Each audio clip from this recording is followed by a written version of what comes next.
Good evening. This is the 800th anniversary of when Francis celebrated Christmas at Greccio. And being a Franciscan, I could not let this anniversary go by without celebrating it. But the other thing that I was very much aware of was my own need to quiet down. The pace that we have is so hectic. And to be able to, during this Advent, it's such a short Advent. You know, we say it's 4 weeks, it's 3 weeks. And there's so many things to do that we get busy. And we forget to take time to be quiet, to remember again, to hear the story. And it's a story not just of Francis, but it's a story of Jesus. And that's the mystery that we're invited to enter into. And one of the great gifts that we have is the gift of imagination. To be able to use our imagination to place ourselves at the scene. To relive it in a new sense. And then to bring it to life for us today. Because it happened 2,000 years ago, it happened 800 years ago, but what's important is it happens today. In your heart and in my heart. And so, I'd like to begin with just a short prayer. A reading from Paul's letter to the Romans. How rich are the depths of God, how deep God's wisdom and knowledge, and how impossible to penetrate God's motives or understand God's methods. Who could ever know the mind of God? Who could ever be God's counselor? Who could ever give God anything? All that exists comes from God. All that is by God and for God. To God be the glory forever. Amen. The word of the Lord. And so we pray, as we gather this evening, we ask the Holy Spirit to fill us with the grace we need to have eyes that see, ears that hear, and hearts that feel, so that we may enter into the mystery of God's incarnate love. Amen. So what I'd like to do this evening is, first of all, I would like to contextualize Francis. We have all of these images of Francis with the animals, with the birds, you know, this man of creation, but we have to know who Francis was in context, where he came from. And once I explain that, then we're going to give you a time to just think about what brings you here today. Just a short little pause. And then I want to bring you to what brought him to Greccio in the year 1223, and what that mystery was all about. So to understand Francis lived at a time when there was great change happening in the world. There was a change happening economically, spiritually, religiously, in all sectors of life. The trade had opened up from when there were dark ages, and so people were moving all over the place. Ideas, religion, thought, language was spreading.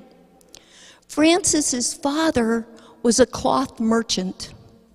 And in the town of Assisi, there were the nobles who lived at the top of the mountain, and then there were the regular citizenry. And Francis was from that middle class, so to speak, area. And then there was the Villani, the poor, the outcasts. They had no rights at all.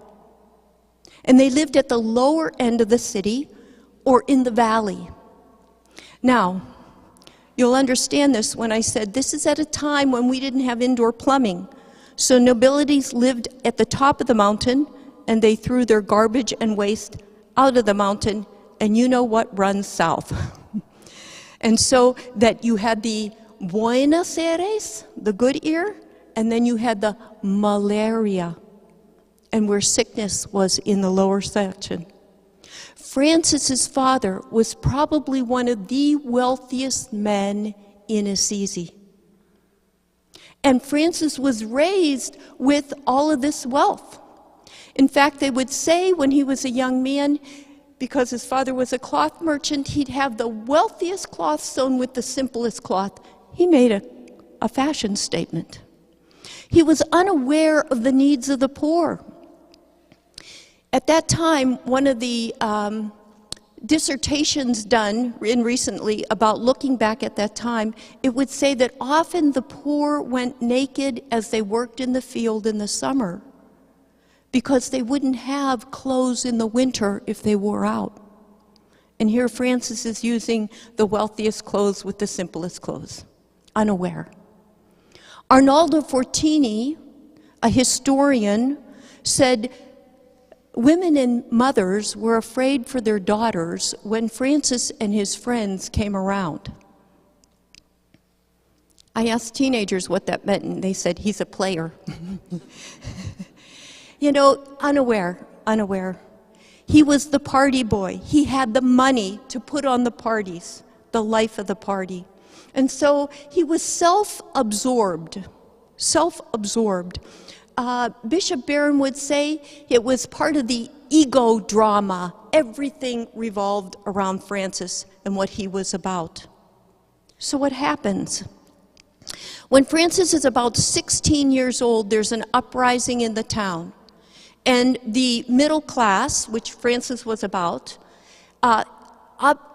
cast out the nobles. It was a whole historical, and without getting into a lot of details, but the nobility were cast out of the area.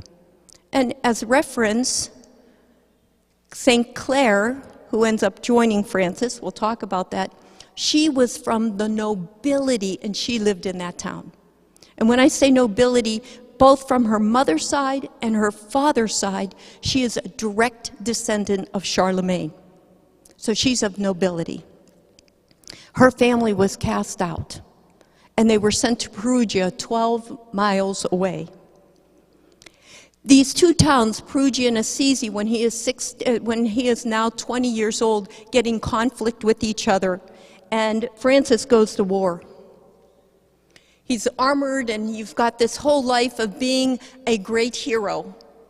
And Assisi is badly defeated. And Francis is taken prisoner for a year and finally ransomed out. And when he comes back, now we think of this man of peace, he went to war. Francis probably killed people, and we don't think about that. And he saw his friends killed. Scholars today reflect on that event and say he probably came back with post-traumatic stress. Because when he comes back, he's dejected. He doesn't know how to fit back into the life. He tries to be the party boy. It's not working for him. He ends up going to secluded caves with a friend as he goes into these caves trying to dig deep inside himself to find sense of life. The story goes on, he had many experiences that tried to describe him, or the biographers would give us times that maybe Francis, when he talked, he heard the cross of San Damiano speak to him, and they would say that was his conversion point.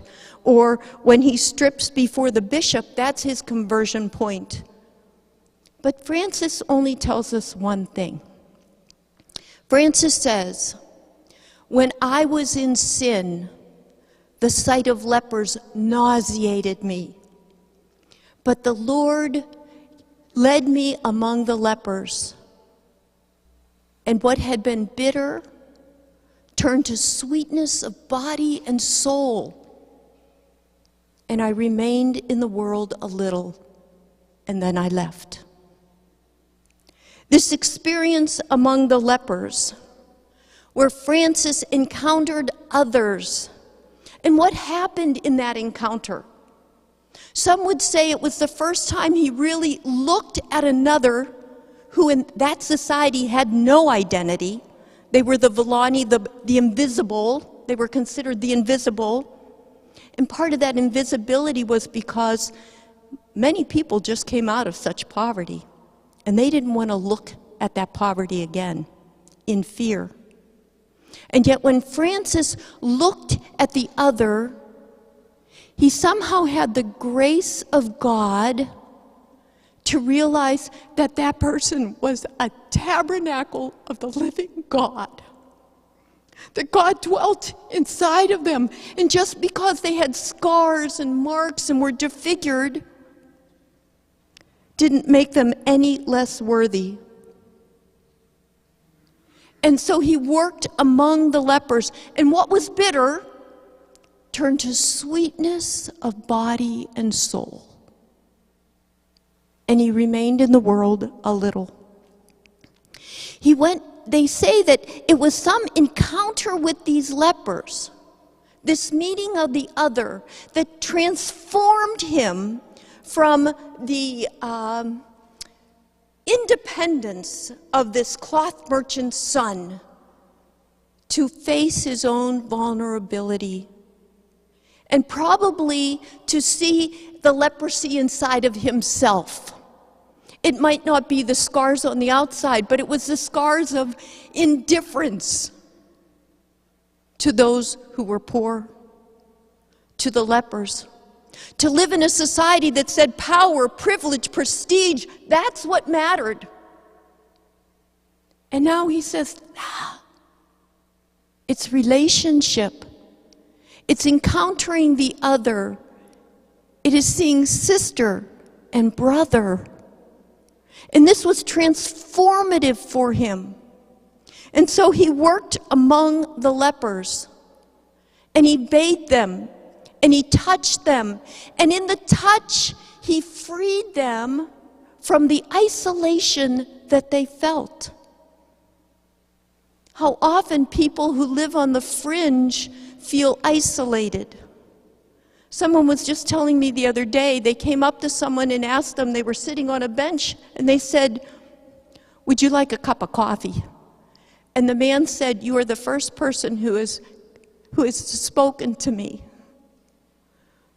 So oftentimes, the people on the fringe are isolated not only because we won't look at them because we're afraid they might ask for something, they don't encounter touch. And so Francis, touching them, being with them, looking at them, loving them, he was being transformed himself. It says God led them among the lepers and he showed them mercy. One of the definitions of mercy is to be willing to enter into the chaos of another. And he entered into their lives. And it was transformative for him. It was an encounter of Christ. And that became significant for him, that Christ gives himself through others, and he felt accepted and loved himself through that exchange. It wasn't that he did it one way, he gave to the lepers, he showed mercy to the lepers, but he himself was receiving dignity and respect and healing from the isolation and the separation that he experienced, having been in war, having been a prisoner of war, and the healing of his own self-sufficiency. And so it was an embrace of Christ. Now, not everybody got it. In fact, for first 2 years, his conversion is in 1205, 1206. The people of the town thinks he's crazy, absolutely crazy. He goes down and he lives among the lepers in the valley, working with the poor, the disenfranchised. And so he does this for about 2 years. And finally, a friend who had been away at war comes back, Bernard of Quintavalle, and then Peter of Cantani, And then slowly brothers started to join him.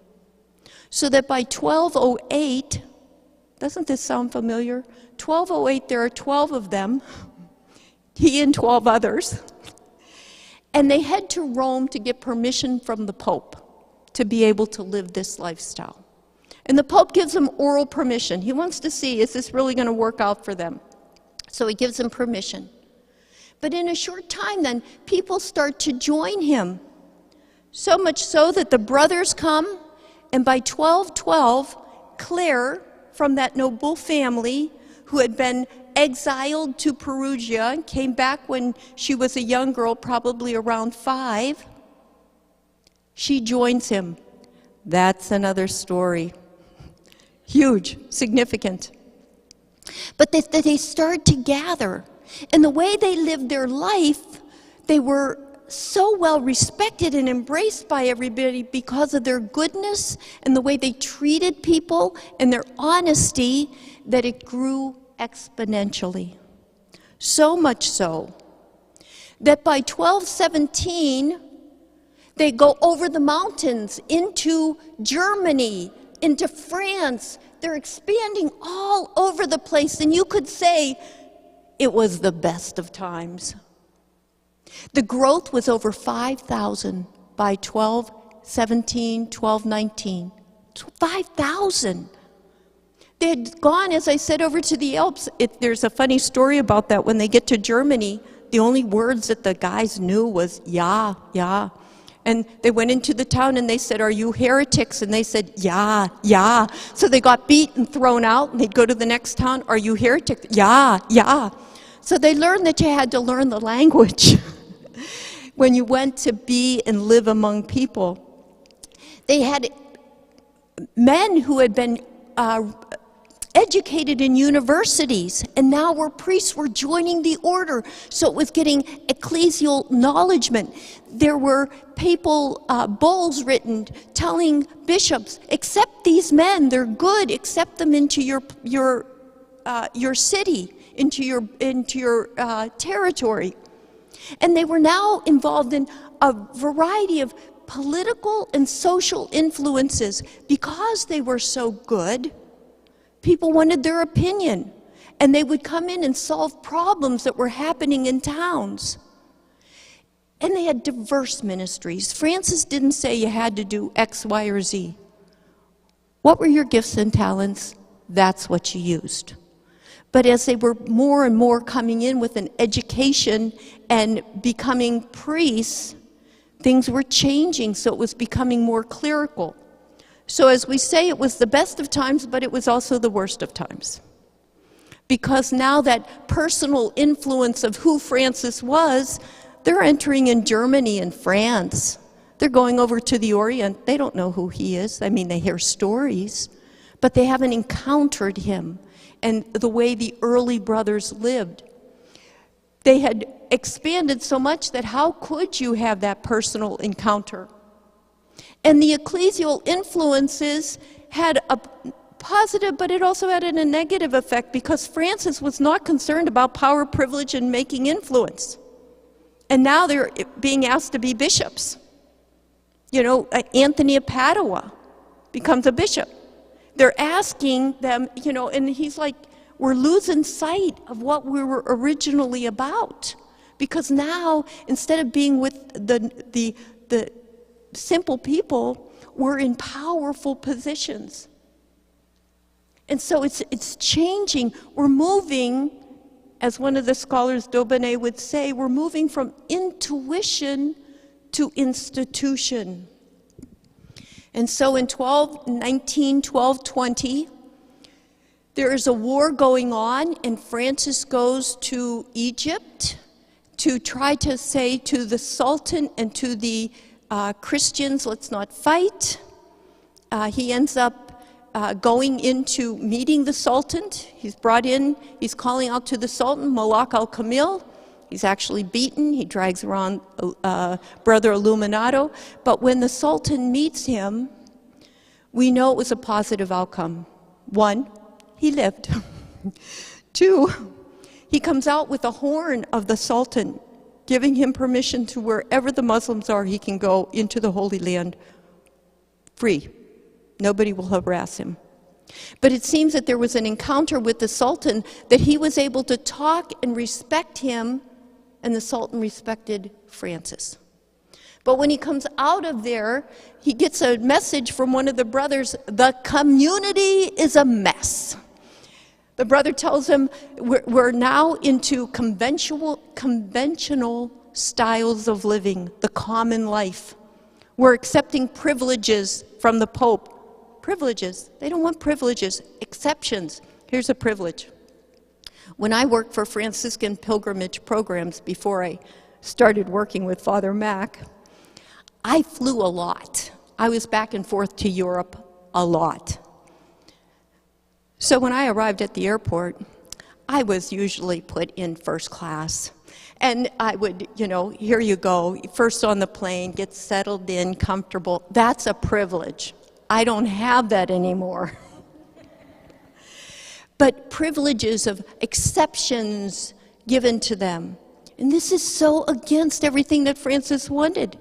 And when I talk about the common life, they were saying, okay, we're going to fast on Wednesday, Friday, and Saturday. And you'd think, well, what's wrong with fasting? Well, you see, the poor don't have a choice of when they're going to fast. They fast because they don't have food. But when you can decide, today I won't eat, or I'll just eat simply, you have removed yourself from the poor. And Francis is feeling this tension of being removed from the poor. And so they have this emergency chapter. And at the emergency chapter, Francis has to come to the conclusion, he recognizes that the breadth of the order is too large for what he's about. And that his personal limitations aren't working, and that they need new skills. Now, that emergency chapter, the Cardinal Protector says to him, this is what happens. The brothers don't want you as their leader anymore because you're just stupid and illiterate. And Francis takes him and he pulls him,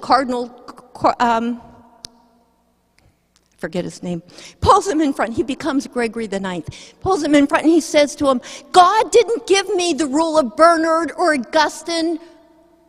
He gave me to be a new fool for Christ. But he realizes the order is going into a different direction. And so at the end of that, he says, Peter Cantani, he'll be the leader. Peter only lived 6 months. And he steps out. They get someone to be the Cardinal Protector of the order. So it begins for Francis a time of being alienated and marginalized by the brothers.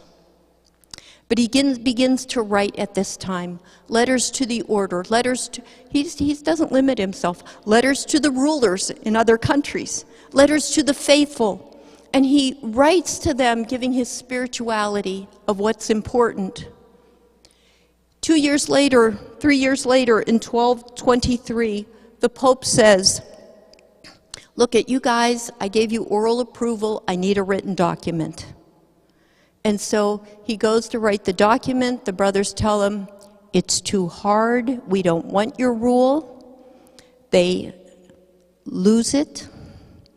He goes to a place called Fonte Colombo in the Rieti Valley, and there with Brother Leo, he rewrites the rule. The brothers come, they say to him, we don't want this rule, it's too hard. And Francis, they say, looks up to the sky and says, what did I tell you? What did I tell you? And a voice comes down from the sky and says, Francis, not a letter, not a letter, not a letter, not a gloss, not a gloss, not a gloss. This is my rule. And if they don't like it, they can leave. It was an admonition to those provincials who came to say, we don't want the rule. But it was an admonition to Francis, you're holding on too tight, and it's not about you. It's about me, God. So this is November of 1223. Francis is weary. Francis is feeling alienated, marginalized. When he was over in the Orient, when he met with the Sultan, he picked up an eye, trachoma of the eyes. His eyes are burning and weeping, so much so that the Pope sent him to his doctor and they cauterized them with a hot iron. They burned from his ear to his eye, thinking that would stop the flow of fluid. It was done twice to him. He is a man weary of all that has gone on. And that brings him to Christmas of 1223. So I invite you just to take a moment. Where are you Christmas 2023? What's going on in your life? What are your relationships like? Where are you weary? Where are you overjoyed? So we'll just take a minute to pause and to reflect on your own life situation. What brings you here tonight?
For Francis, the babe of Bethlehem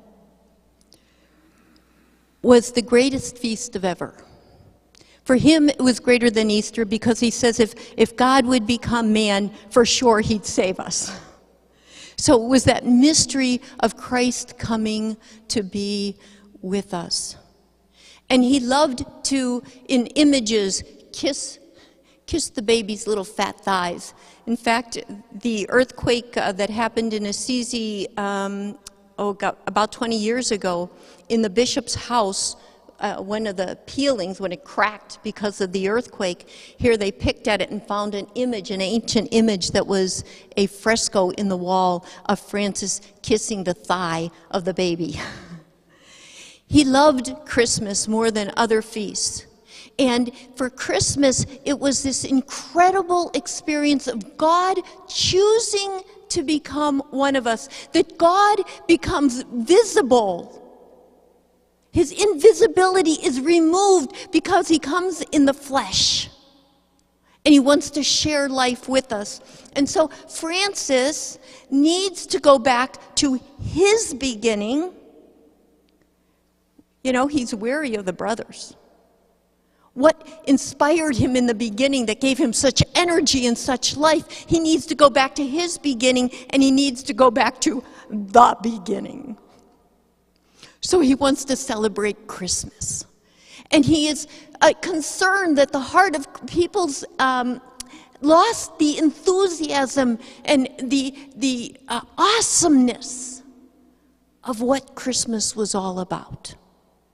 And so he gets permission from the Pope, and 15 days before Christmas, he has John of Valetti come and set up the scene. Now, This is in Greccio. Greccio is on the mountain in the Rieti Valley. It's this huge valley, and there are mountains surrounding it on all sides. And on the one side is Greccio. And it is this tiny little town right on the top of that hill. A little closer view of it, I mean, it's not very big. If you literally, you could walk from one end to the other end within minutes. And when Francis was there, he had first come to Greccio in the year 1217. And when he came to this town, the people loved him so much, and the brothers, they wanted him to stay. But he thought being involved in the community would be too much, that they needed space for prayer and solitude. So he said, have a little boy throw a torch, and where he throws it, that's where we'll stay. Well, the story is that it was Joe DiMaggio, because when he threw it, supposedly it went 2 miles over the hill. And so across a hillside, really 2 miles away, on the side, this is Greccio, the sanctuary where this took place. Now, you have to imagine, they built this. It's right in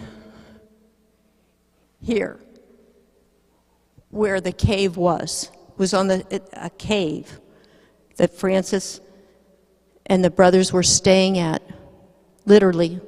You have to climb lots of, let me back up. Yeah. You have to get up there, you climb a lot of steps. And as you come up into the sanctuary, this door here, it's on the lower part, that is where you enter into this little chapel that's been built around this cave. And what Francis did is he had the townspeople come, and they gathered, and they brought their torches, and they sang, and they came to the scene. And there Francis had set up, it was just an ox and an ass. Now, we've embellished it over the years. We've got all kinds of characters and people, but the original, he did not have Mary, he didn't have Joseph, and he didn't even have a baby. But he put the manger under an altar. It became the Eucharistic altar. The baby, in a sense, was the Eucharist that comes down in the hands of the priest. Christ comes to be with us. And so he used that imagery to pull together the crib and the Eucharist together. And Francis would say,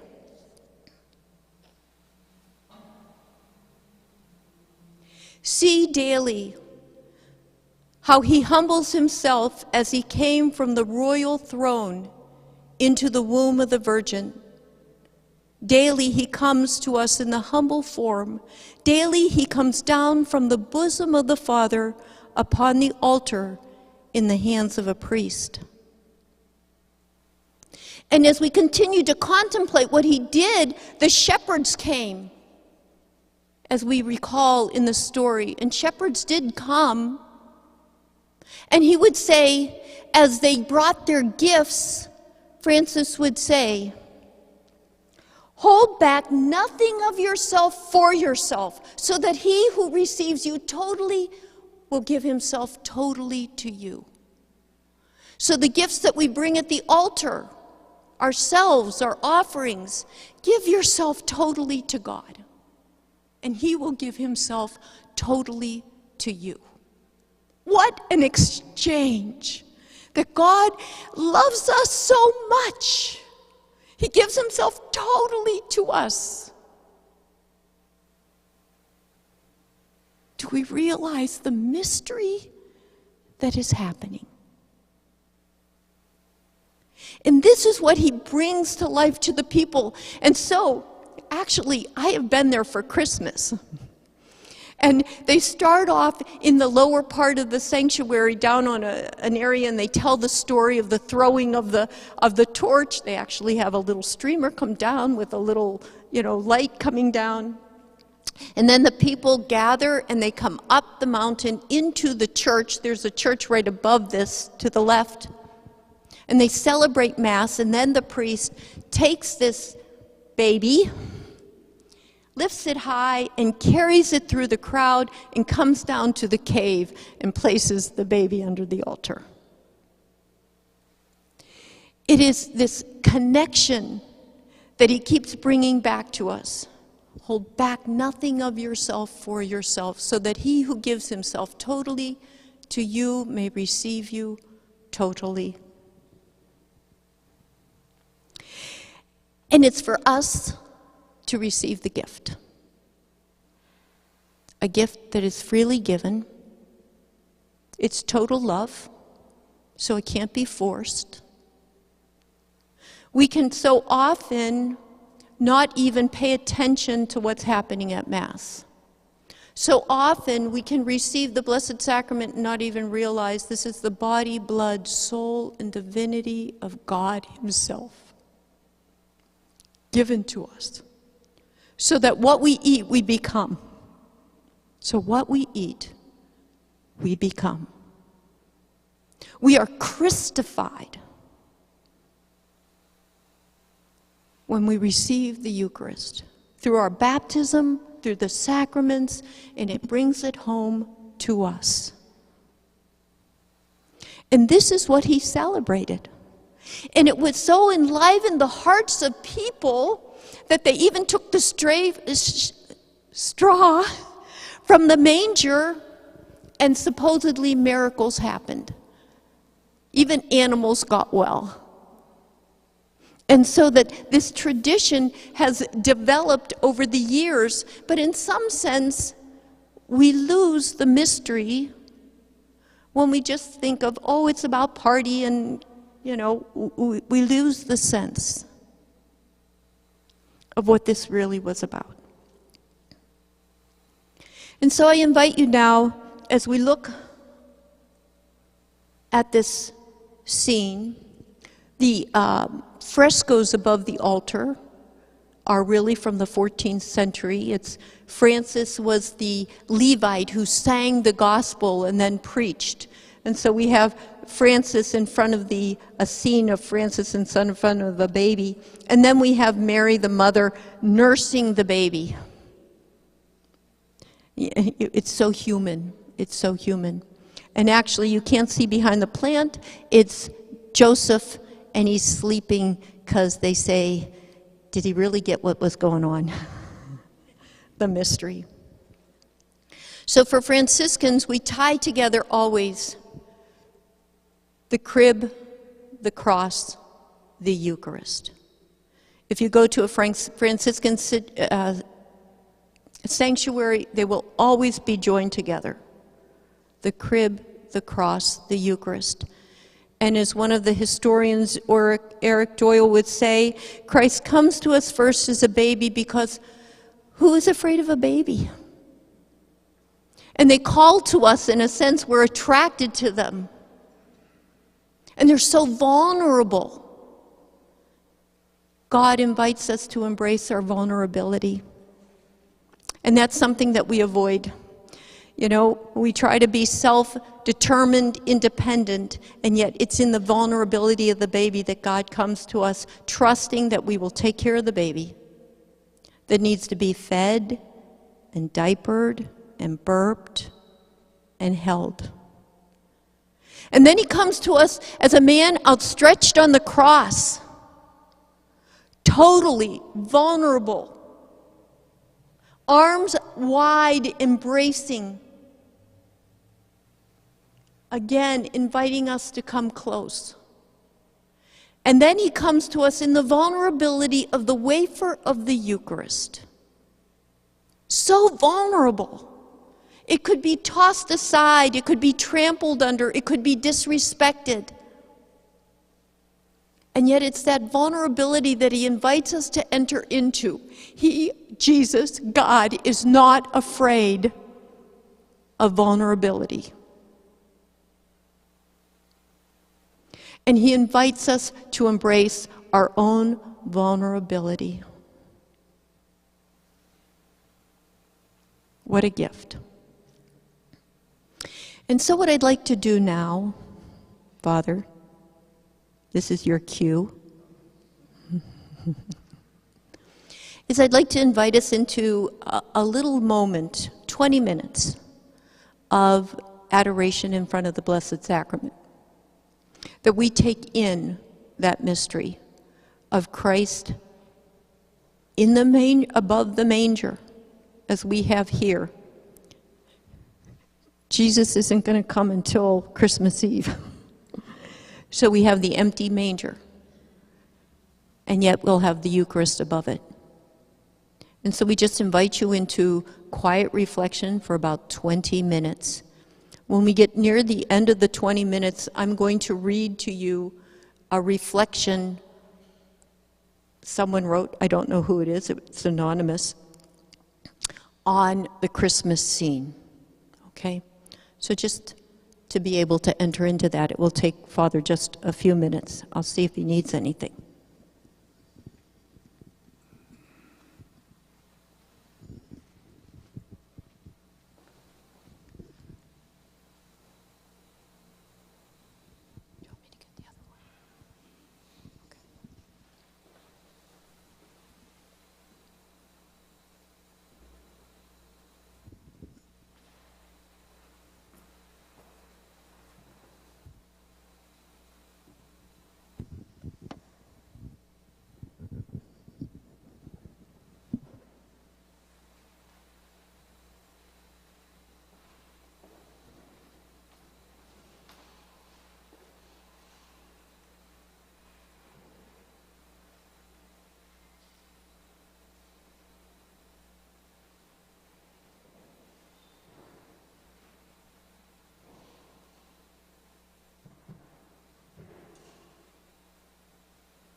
And as you pray, here are some thoughts for reflection.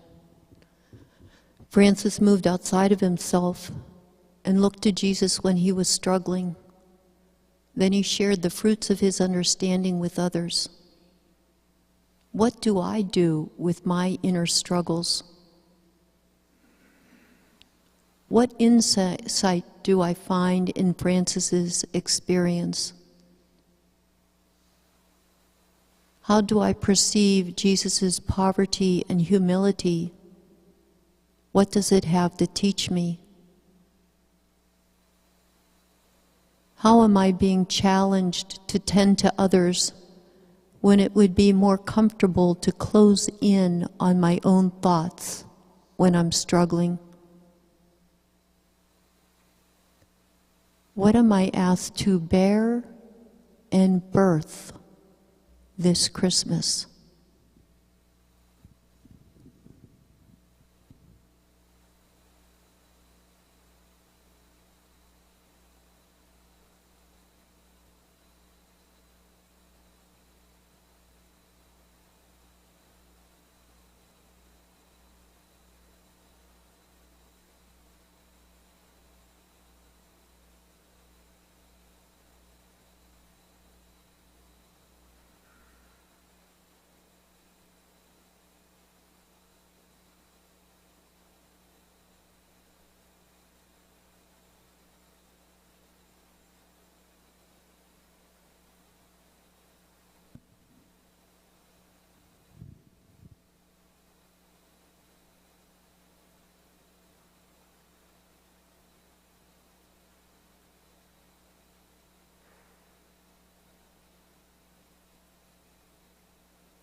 A Christmas meditation.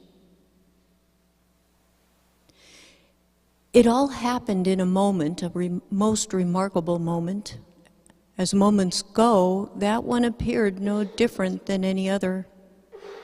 But in reality, that particular moment was like none other. For through that segment of time, a spectacular thing occurred. God became a man. While the creatures of earth walked unaware, divinity arrived. Heaven opened herself and placed her most precious one in a human womb. He who was larger than the universe became an embryo, God as a fetus, holiness sleeping in a womb, the creator of life being created. God was given elbows, eyebrows, 2 kidneys, and a spleen. He stretched against the walls and floated in embryonic fluid of his mother. God came near. God entered the world as a baby. Yet, were someone to chance upon the sheep stable on the outskirts of Bethlehem that morning, what a peculiar scene they would behold. The stable stinks like all stables do. The ground is hard, the hay scarce, cobwebs cling to the ceiling. A more lowly place of birth could not exist. Off to one side sits a group of shepherds. They sit silently on the floor, perhaps perplexed, perhaps in awe, but no doubt in amazement. Their night watch had been interrupted by an explosion of light from heaven and a symphony of angels. God goes to those who have time to hear him. So on this cloudless night, he went to simple shepherds. Near the young mother sits a weary father. If anyone is dozing, he is. He can't remember the last time he sat down. And now that the excitement has subsided a bit, he leans against the wall of the stable and feels his eyes grow heavy. He still hasn't figured it all out. The mystery of the events puzzle him. As sleep comes, he remembers the name the angel told him to use, Jesus. We will call him Jesus. Wide awake is Mary. My, how young she looks. She looks into the face of the baby, her son, her Lord, her majesty. At this point in history, the human being who best understands who God is and what he is doing is a teenage girl in a smelly stable. She can't take her eyes off of him. Somehow, Mary knows she is holding God. She touches the face of the infant God. How long was your journey? The baby sighs. The divine word reduced to a few unintelligible sounds. Then, for the first time, his eyes fix on his mother's. Deity strains to focus. The light of the world is squinting. Tears pool in her eyes. She touches his tiny hand, and hands that once sculpted mountain ranges cling to her finger. She looks up at Joseph, and through a watery veil, their souls touch. Together they stare in awe at the baby Jesus, whose eyelids begin to close. It has been a long journey. The king is tired. And so, with barely a ripple of notice, God steps into the warm lake of humanity.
And so Francis brought to life the Christmas scene once more to awaken the sluggishness in people's hearts, to move himself from that state of weariness to a state of wonder and awe.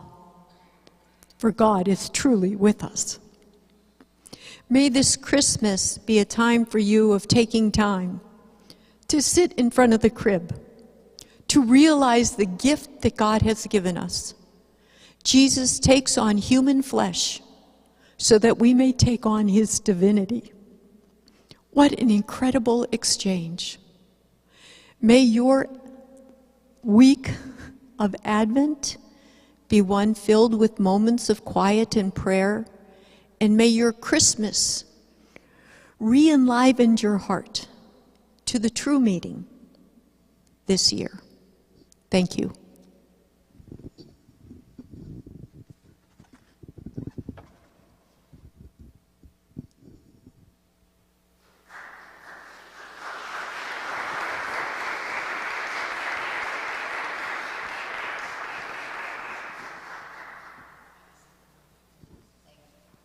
I should have said, do you have any questions? I would answer.